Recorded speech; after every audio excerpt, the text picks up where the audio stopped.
Welcome to the Confidence in You podcast with Helen Luxford. Here we talk about all things life. Are you the pillar that everyone leans on, but inside you're searching for your own support? You might feel a nagging disconnect between who you present to the world and how you feel inside. You believe deeply in your own strength and courage, but there's a whisper of self-doubt that lingers. Join us on this podcast to talk about all of those things and more, and we might just throw in a little bit of neuroscience along the way. So let's get started. Here's your host, Helen Luxford. Hi, and welcome back to the podcast. Thanks again for being here. Well, it's December and it's coming fast towards the end of the year. Can you feel your energy and the energy around you shifting? Because I certainly can. The year is kind of winding down, but we're caught up in that familiar busyness that's here, that buzz of anticipation around Christmas and the New Year. And now is a great time of the year to actually stop, reflect, release, and ignite what we want for next year. And in today's podcast, I'm going to give you 5 simple but powerful steps on how to do that. Let's metaphorically and physically take a deep intentional breath in and turn inwards and just have a look at where we're at. This is a great process to help you realize just how far you've come this year, all that you've done, all the challenges you've gotten through, and to also acknowledge the wins and successes that you've had. Because often we're running towards the end of the year, getting ready for Christmas celebrations and New Year and whatever, and we don't look back and realize just how far we've come. It's a great time of year to actually be a bit mindful, explore what's going on for you inside, where are you at, and look at the year that you've just lived and maybe look forward to the one that you're about to create, or look forward to how you can do things differently next year. So if you don't have a drink with you, grab a cuppa, a water, a wine, whatever your favourite drink is, and check out these 5 steps to help you reflect, release, and ignite your 2024. Step 1 is to acknowledge your wins, big and small. Sometimes just getting through the year is an achievement in and of itself. And it's easy to get caught up in the comparison trap of, focusing on the shoulda, coulda, wouldas, but I encourage you to let that go and shift your focus. Look at what have you achieved, because you will have achieved things this year. Celebrate your wins, no matter how big or small. Did you get the kids' costumes done for the school play? Did you make their lunches sometimes this year? Did you get them to school on time? If you don't have children, did you do something for yourself? Did you make time for you? Did you create a new hobby maybe in the year? Did you conquer public speaking? Did you write a report? Did you learn to bake, to sew, to dance, to swim, to play tennis or golf or whatever it might be? Did you simply just show up for yourself day after day amidst life's challenges and storms? Good on you if you've had a difficult year. These are all victories and worthy of acknowledgement, and give yourself a really big pat on the back. Number 2, unearth your growth gems. Now, what do I mean by that? Well, every challenge, every stumble, every situation that we've had to get through holds the potential for growth. So instead of looking back and regretting or looking back with distaste about some of the things that we've been through, and they may have been very, very challenging, but instead of dwelling on the bumps in the road, let's have a look at, did you avoid some potholes? Did you learn by the bumps that you went over? What lessons did you learn from unexpected things that might have come up for you this year? What skills did you hone in the face of adversity, or what skills did you learn, or what did you uncover about yourself that you didn't even know was there?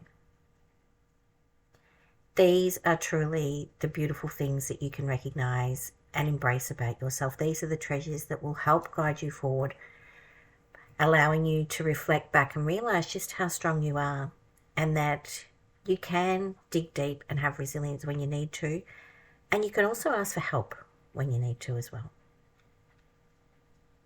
Number 3 is release what no longer serves you. And again, what do I mean by that? Well, sometimes we have habits or the way we go about doing things or things that we do that have served us in the past, but those things now are not serving us. They're not helping us move forward, and sometimes they can even be keeping us stuck. So it's time to have a little look at who, what, where those things might be showing up in your life in the last 12 months, and if necessary, reduce or clear them out. This includes looking at your belief patterns. What limiting beliefs might you be holding? Are there times throughout the year where you've wanted to do something and you've thought, I can't do that, or I don't have the skill, or I don't deserve, or some thought pattern that's going through your mind that's holding you back? Are you spending too much time, energy and effort doing things for others that are not reciprocated or not valued or not recognised? And do you really need to be doing it? Could you either help them learn to do it themselves? Could they be asking other people? Are they just relying on you because you're the one that's always done it? And that's great and kind and beautiful, but if it's holding you back and it's no longer serving you, then just take a little look at and release that with gratitude for all that you've learnt through the process, or acknowledge the lessons that you've learnt along the way by doing those things, and reduce or eliminate that out of your life, those energy drainers, those time drainers, and that will allow you to make room for new things. And you don't have to know what those new things are. You just have to eliminate, reduce, and get rid of those things that are no longer serving you or are taking up too much time and that may be causing you additional stress because of it. So make room for new and exciting things. And what you can do is number 4, only imagine what you could have. If time, money and resources were not an issue for you, what could you be, do or have? This is the fun part. Just let your imagination run wild. Get creative. And you can create a vision board if you want, or you can write a list, or you can do it however you want. You might just imagine it. But get in touch with what's really important for you. If you could be, do or have anything, what would it be? Next year, what would it be? Is there something that's popping into your mind?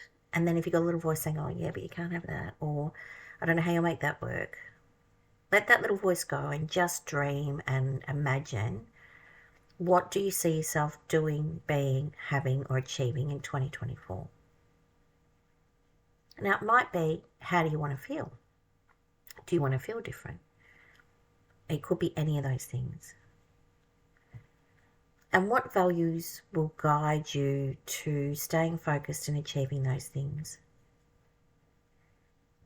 Just use words or images or symbols to create a vision or a feeling inside of you, and create a list or a vision board or just a note to yourself that ignites you, that brings a warmth to you, a smile, something that makes you feel good inside. And create a note or a vision board or a symbol or words or something for yourself, a recording maybe of a quick chat to yourself about what you want to achieve.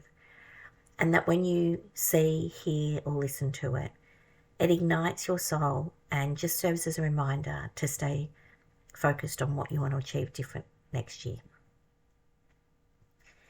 And number 5 is set your intention, not New Year's resolutions. And I say this because all too often we resolve to do something in the midst of who's going to do something different next year. But a resolution can, it can seem like a stretch or a task too far or something like that. So just set an intention around how and what you would like to be different. They can be a goal, but more often they're guiding principles that can help you make decisions to stay focused on what you want to achieve. So it could be, my intention is to make better decisions next year.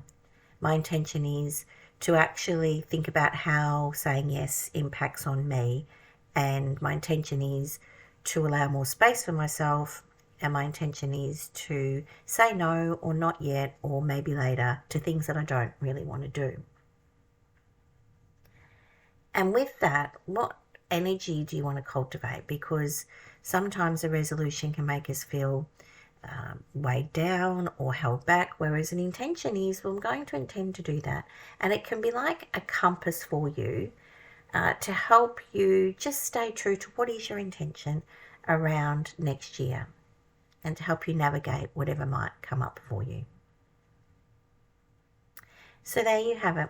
That's 5 great, powerful steps to help you reflect, let go, release, and ignite your 2024.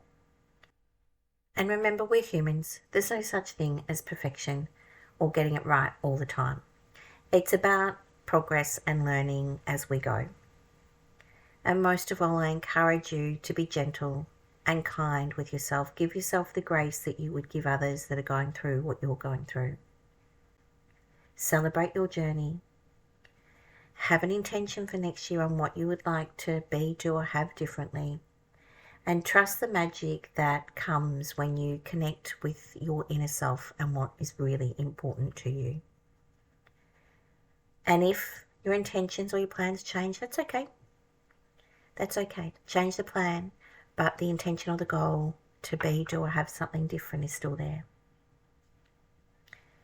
Make a conscious decision to put yourself higher up the ladder, ideally first, but if not, be kind to yourself.